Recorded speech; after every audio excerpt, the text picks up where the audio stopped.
ক্ষমতাচ্যুত সাবেক প্রধানমন্ত্রী শেখ হাসিনার আদালত অবমাননার মামলার শুনানি হবার কথা রয়েছে আজ। এর আগে এই মামলার শুনানি করতে অ্যামিকাস কিউরি হিসেবে সিনিয়র আইনজীবী A.Y. মশিউজ্জামানকে নিয়োগ দিয়েছে ট্রাইব্যুনাল। গেল ১৯ জুন চেয়ারম্যান বিচারপতি গোলাম মর্তুজা মজুমদারের নেতৃত্বে ৩ সদস্যের ট্রাইব্যুনাল এই আদেশ দেয়। এই মামলার অন্য আসামি গাইবান্ধার গোবিন্দগঞ্জের শাকিল আকন্দ বুলবুল। তাদের বিরুদ্ধে ২২৭ জনকে হত্যার লাইসেন্স পাওয়া বক্তব্য নিয়ে আদালত অবমাননার অভিযোগ আনা হয়েছে। সামাজিক যোগাযোগ মাধ্যমে ছড়িয়ে পড়া এই অডিও বক্তব্যের ফরেনসিক বিশ্লেষণে এটি সাবেক প্রধানমন্ত্রী শেখ হাসিনার কণ্ঠ বলে প্রমাণ পেয়েছে আন্তর্জাতিক অপরাধ ট্রাইব্যুনালের তদন্ত সংস্থা।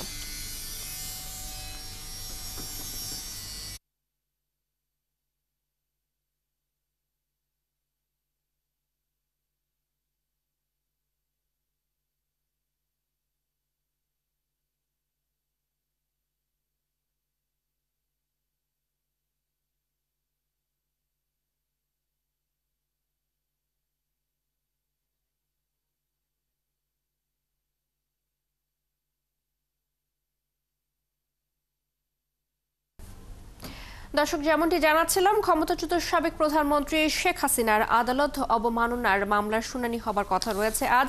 এই মুহূর্তে আন্তর্জাতিক অপরাধ ট্রাইব্যুনাল রয়েছেন আমাদের সহকর্মী সৈকত সাদিক। সেই খবর জানবো তার কাছ থেকে।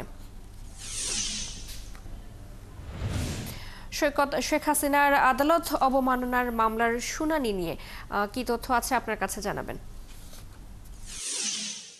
আপনি শুরুতে বলছিলেন যে আজকে ক্ষমতাচ্যুত প্রধানমন্ত্রী শেখ হাসিনার যে আদালত অবমাননার যে মামলাটি, তিনি অভিযোগ হচ্ছে তিনি ভারতে বসেই গাইবান্ধার সাবেক উপজেলা চেয়ারম্যান এবং সাবেক ছাত্রলীগ নেতা শাকিল আকন্দ বুলবুল, তার সাথেও মোবাইলে কথোপকথনে ২২৭টি মামলা হয়েছে এবং ২২৭টি হত্যা লাইসেন্স পেয়েছে বলে যে এই ট্রাইব্যুনালের বিচার কাজ বাধাগ্রস্ত বা হুমকির যে অভিযোগ, সেটার এগেনস্টে কিন্তু যে মামলাটা হয়েছে শেখ হাসিনার বিরুদ্ধে, সেই মামলায় গত ১৯ জুন এই মামলার কার্যক্রমে ট্রাইব্যুনালকে সহায়তার জন্য একজন অ্যামিকাস কিউরি নিয়োগ দেওয়া হয়।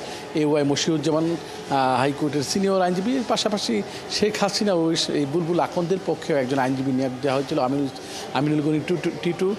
তবে শেষ পর্যন্ত শেখ হাসিনাদের পক্ষে রাষ্ট্রের খরচে যে আইনজীবী নিয়োগ দেওয়া হয়েছিল, সেই বিষয় কিন্তু আমরা পরবর্তীতে পাইনি। সে নিয়োগ হয়েছে কিনা বা কার্যকর হয়েছে না, সেটা কিন্তু আজকে বোঝা যাবে।